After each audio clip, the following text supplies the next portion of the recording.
one of our Future Quest grantees and the project we support, and we believe can drive an incredible change for biodiversity preservation and indigenous communities. Thanks, Matt. Catch your breath. Made it. All right. Well, first off, what a privilege to be standing here in front of all of you and within nature. Because of that, I'd like to ask your indulgence for just a moment as we give gratitude to the privilege of being here in this moment together.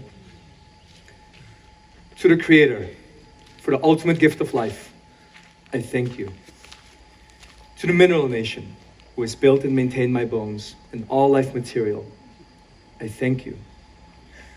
To the plant nation, who nourishes my body and organs and provides healing herbs for sickness, I thank you. To the animal nation, who feeds me from your own flesh and provides loyal companionship on this walk of life, I thank you. To the human nation, who shares my path as a soul upon the sacred wheel of life, I thank you. To the spirit nation, who supports me invisibly through the ups and downs of life and carries the torch of light through the ages, I thank you. To the 4 seasons of change and growth, I thank you. We are all relations. We are all relatives in the circle of life together, coexisting, codependent, co-creating our shared destiny. One not more important than the other. One nation evolving from the other, yet each dependent upon the one above and the one below. All of us are part of the great mystery. I thank you for this life.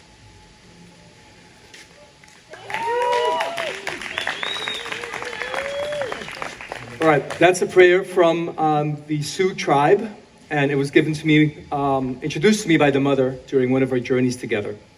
Now, for those of you who don't know me, my name is John Goetschalk, and I'm a citizen and resident of Suriname, the greenest, most forested country on earth, which also happens to be carbon negative.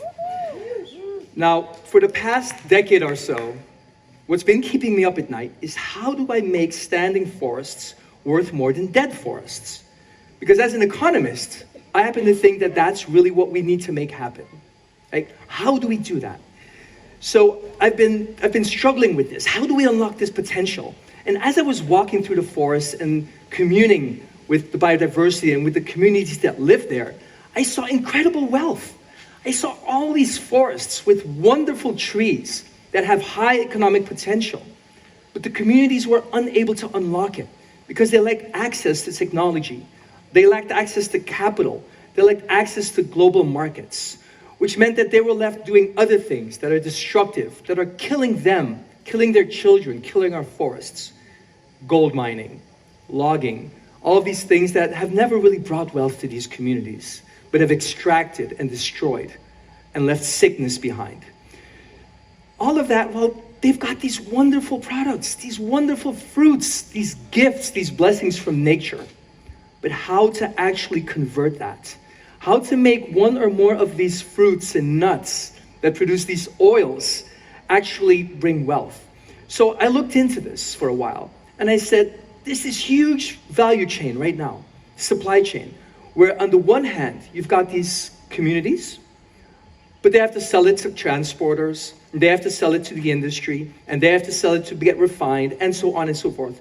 So most of the value actually gets captured here in the middle. And the value I'm talking about here is from wild oils for the cosmetics industry. And some of you, I think, were lucky enough to get a bottle yesterday to try it. And we can do that times a couple of million. So this is the way the supply chain currently functions. What if we rethink that? What if we enable the producers, the communities, to actually sell directly to the cosmetics and personal care industry? What would that look like? So I actually gave it a try. So a few years ago, I was invited by a very dear friend of mine, Captain Shide, from the village of Alalapadu, to help bring into economic production 7,000 Brazil nut trees. He came to me and said, John, we want to protect our forests, but our people have no jobs. We don't have the capacity to say no when somebody comes in and offers us money because we need to send our children to school. We need medical supplies. So we actually set up a factory in the middle of the Amazon jungle to make the Brazil nut oil that some of you were able to try last night. And with that one single factory that is community owned, community run, community managed, okay, we were able to set up all of these impacts. We were able to stop wildlife trafficking. We were able to prevent gold mining.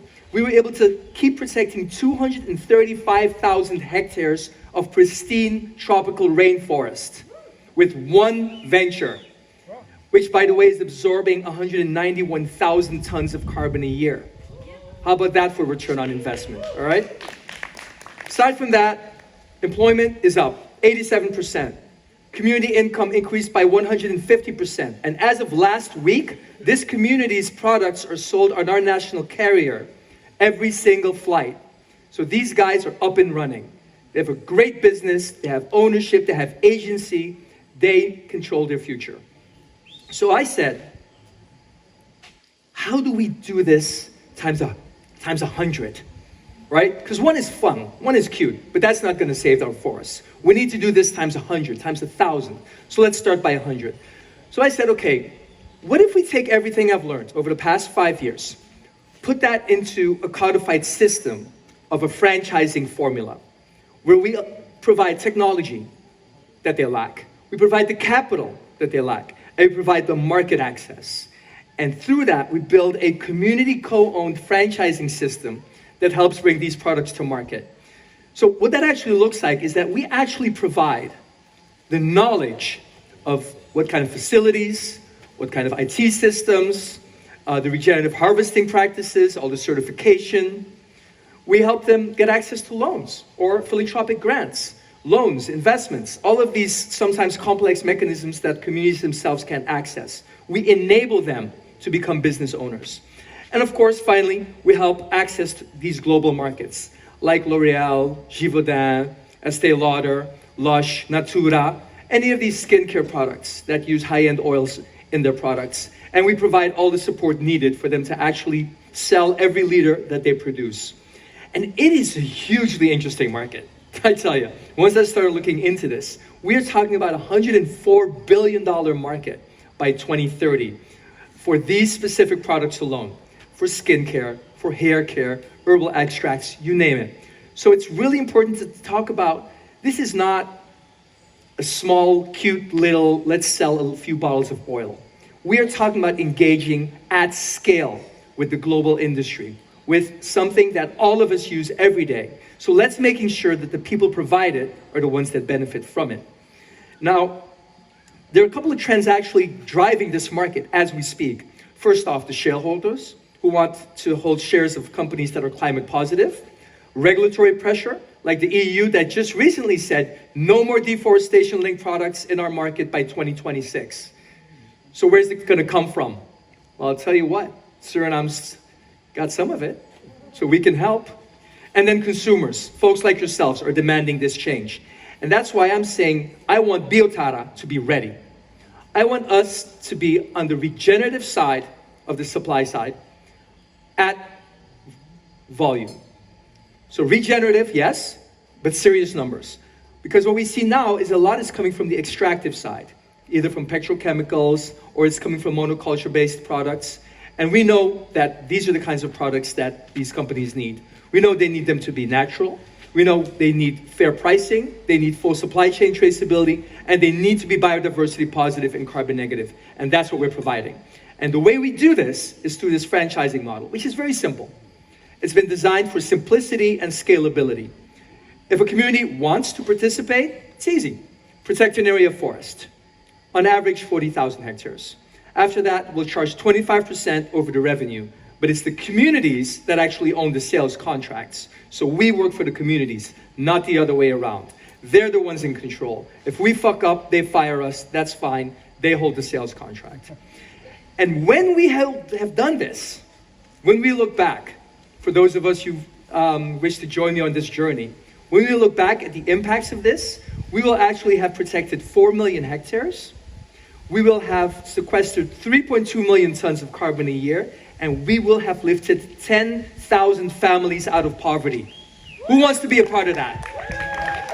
All right. Now, there's significant interest from the markets. I've been at this for about 6 months now, going around the world, but much like places like this, meeting wonderful people like yourselves, and spoken to a lot of C-suite folks from a lot of these companies. And they've shared their concerns. They said, John, we need our products to be fairly sourced. We need them to be traceable. We need transparency. And it's okay to pay a little more, as long as we get those things. So all of that has really strengthened my resolve that this market is moving in this direction, and yes, this is the right time, and that time is now. And what's happening now is that we are looking to close our first capital raise by October of this year. After that, we are going to start building the first research, development, and training facilities so we can start onboarding the first community that's ready to go with the next line of products. And then over the next couple of years, we're looking to scale the 10 franchisees as fast as possible. Now, I'm not going to get into too much of the numbers here. Suffice to say, it's a very healthy business model. Within 5 years, we expect to be EBITDA positive, so cash flow positive in any case. Now, I am actively raising. Should anyone be interested to have a conversation? We're looking for about $750K in total. We've already got some very serious parties interested. We're looking to do that through a safe note so that we can talk about the valuation at a later time. And this is a little bit about me. So we don't have to get into this right now. I think we've had enough chance to meet each other over a drink, or we will next. But maybe one last good thing to know is that I am still looking for a co-founder, preferably female, so we can balance our energies, so that I can have an Angela like Matt and Angela, balance some of that energy. So that's what I'm actually on the continent for, meeting people, going around, seeing where that gets some inspiration. And I am incredibly grateful to Angela and Matt and all of you for your time and for listening to me. So thank you very much, and I wish you a great rest of the day.